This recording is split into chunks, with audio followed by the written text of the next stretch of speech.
He tuakana taina te mahi o te tokorua nei ki runga I te kōti. Ko tōku tino tūranga kia wōku kai ārai kia tino pana I aia me tōna taha ki te kauru kia tino uaua mōna I te waka urukinga kēmu tūturu nei kua rite ia mō ngā āhuatanga katoa.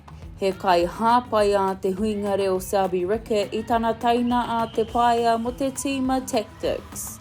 Ka aro a te huingare o ki ngā mahi ārai ko tōna kawero I tana taina. Engari kei te ki te tonu ia e whanake haere ana.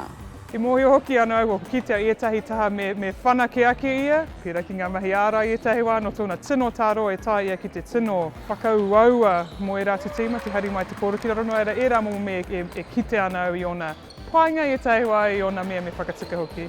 Kei te tino aku ko tērā tētahi wāhi o tētahi wahanga o tauka kēmu me kaha whakapakari ake, no reira kei te tino āwhina I au. Ko tā te kaiwhakaako matua a Marianne Delaney-Hoshek, he hirahira āraua nei tāpaitanga mō ngā ekenga o te tīma. Yeah, the two of them, they're actually quite different as like personalities.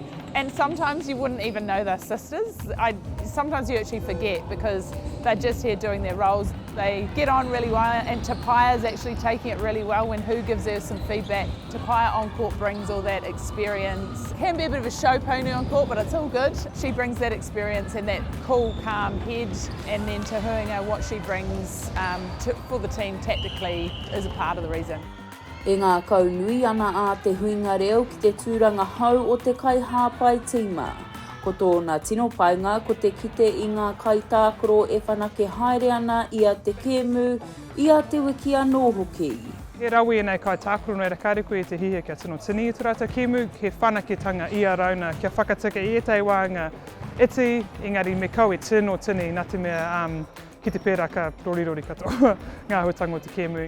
Ko te tūmanako ia, ka wiki tōria rātau ki ngā Northern Stars I te pōnei. Mā tērā, ake ne pea ka piki rātau ki te tūranga tuatahi o te ANZ Premiership. Halle Taite-Pitama, Tahu News.